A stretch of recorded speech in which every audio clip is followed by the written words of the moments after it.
जी में आज आपका स्वागत है। आज हम कक्षा 8 के बच्चों के लिए संस्कृत के पाठ 1 से 5 तक के महत्वपूर्ण शब्दार्थ लाए हैं। तो चलिए आप लोगों को पढ़ाते हैं। प्राचीन, प्राचीन का मतलब है पुराना। निम्ब का मतलब है नीम का पेड़। आमलक का मतलब है आंवला। पनस का मतलब है कटहल। बलिवर्द का मतलब है बैल। विहाय का मतलब छोड़कर या छोड़कर जाने वाले। विपुला का मतलब है अधिक। तो और अब आपको इसके बताते हैं। 1 से 5 तक हमारे सब 1 से 5 तक ही महत्वपूर्ण शब्दार्थ हमने दिए हैं। नेक्स्ट वीडियो में 6 से और 10 तक आप लोगों को इसके महत्वपूर्ण शब्दार्थ बताएंगे और संस्कृत के हैं। तो इसका संगठते का मतलब है पढ़ता है। आयुष्मान का मतलब है इस दिन। चतुर्दश वर्षितम का मतलब है 14 वर्ष पर्यंत। यचा महे का मतलब है मांगते। बिथीसु का मतलब गलियों में। आपड़ेसु का मतलब दुकानों में। नत्वा का मतलब झुकाकर। तो चलिए और पढ़ाते हैं आप लोगों को।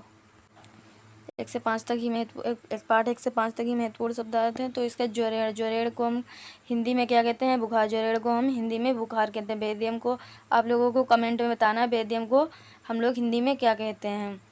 क्या कहते हैं बेदियम को? बेदियम को हम लोग डॉक्टर भी बोलते हैं, जिसे वेद बोलते हैं।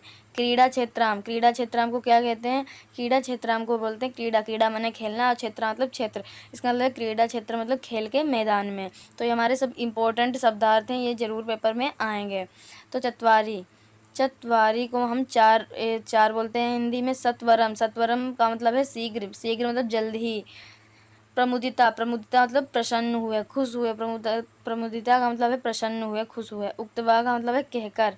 किसी से हम कोई बात कहते हैं तो उसे संस्कृत में हम उक्तवा बोलते हैं।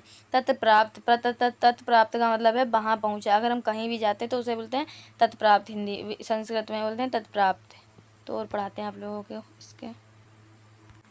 फिर क्या है? अन्यतम, अन्यतम को हम हिंदी में बोलते हैं बहुतों में से एक। कोई भी चीज़ होती है उनमें से एक चीज़, तो उसे हम बोलते हैं अन्यतम। शेषवाद, शेषवाद का मतलब है बचपन से। इसको हम हिंदी में शेषवाद मतलब बचपन। शिशु को क्या कहते हैं? शिशु को बच्चा कहते हैं। तो शेषवाद का मतलब है हिंदी में बचपन और संस्कृत में बोलते हैं शेषवाद। सदाचार संपन्न, सदाचार से सदाचार तो हो गया और संपन्न मतलब पूर्ण। सदाचार से पूर्ण या सदाचार से युक्त, तो इसकी हिंदी हो गई अजायत। अजायत का संस्कृत में, संस्कृत को हम इसमें अजायत कहते हैं और हिंदी में हम क्या कहते हैं आप लोगों को कमेंट में बताना है। तो चलिए बताइए। अजायत को हम उत्पन्न हुई बोलते हैं। विकलताया, विकलताया को हम बोलते हैं व्याकुलता के हिंदी में। तदानीम, तदानीम को हम बोलते हैं उस समय। त्रयोविंशति को बोलते हैं 23। चतुर्विश को बोलते हैं 24। तो त्रयोविंशति को हम हिंदी में क्या बोलते हैं? 23। त्रयोदशी को हम हिंदी में बोलते हैं 23। चतुर्विश, चतुर्विश को हम बोलते हैं 24। चतुर्विश को हम हिंदी में 24 बोलते हैं। तो चलिए आगे आप लोगों को पढ़ाते हैं। फिर क्या है? पिका, पिका को हम हिंदी में बोलते हैं कोयल। प्राप्ते, प्राप्ते को बोलते हैं आने पर। भार, भार को बोलते हैं बोझ। मदाय, मदाय मद होता है खलस से मतलब दुष्ट। साधो मतलब सज्जन। प्रसाद, सदन मतलब प्रसन्नता का आगार। और आप लोगों को चटका, चटका को हम हिंदी में क्या बोलते हैं आप लोगों को इसका कमेंट में आप लोगों को बताना है।